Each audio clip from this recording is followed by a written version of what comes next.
Steve was sitting in the wardrobe room and teasing him about his deeply scratchy Marlboro man voice. And how I thought he liked that way, having such a sexy voice.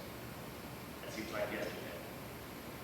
I first met Steve years ago when he was working with a friend of mine at the Variety Arts.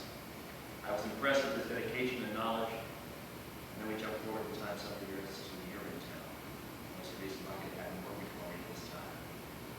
He worked on many aspects of the show, from painting and distressing to laundry and dressing.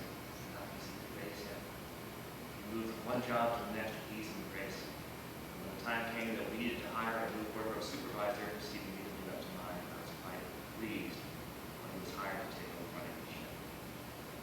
Steve was so great with all the actors and my assistants, quite interested in the designs and ideas behind the show. He wanted every performance to be the best it could be. He was persistent in his work, never hesitated to perform when it was needed.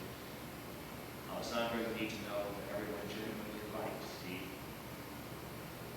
They liked working with him, liked his generosity, his spirit, and liked that devilish smile. We will all miss him. This is from another designer we worked with, Joel Bischoff, who loved design.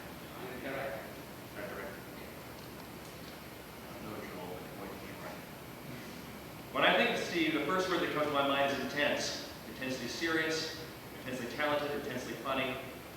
I was told before I met him that he was the best there was, and that would be a real coup to get. That certainly proved to be true, and more. I would look forward to our shopping sprees. I totally trusted his eye, and he would already line up all the clothes so that we wouldn't waste time. I could just look, and we would go from store to store, talk about gay politics, gay gossip, and I felt educated, caught up, fully designer by the end of the day. Not to mention laugh out. Of course, the most famous story for me was Melissa's, who during the tech of I Love You Perfect noticed Steve and Alessandro were huddled in the corner giggling. She asked what was so funny, and they turned around, revealing Alessandro the bustier that Steve had just brought in. Speaking of bustiers, Steve was devoted to his work, so much that when it was not enough just to maintain the original design and shop for replacements, but he always felt they had to shine theatrically. By the time he was done with it, the bustier had rhinestones and lace that took hours to sew on. The bridesmaid dress and the wedding dress and the countless other costumes were lovingly made and jazzed up in incredible detail. He did this without prejudice, but with a higher authority than either manager or myself. He did it for his own sense of what belonged on the stage, and that was no less than perfection.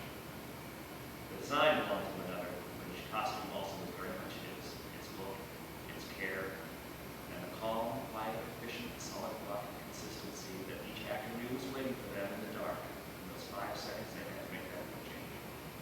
No matter what was happening on stage or in their private lives, they knew that Steve was waiting, and that was one less thing they had to worry about. My lasting picture of Steve is on our wedding.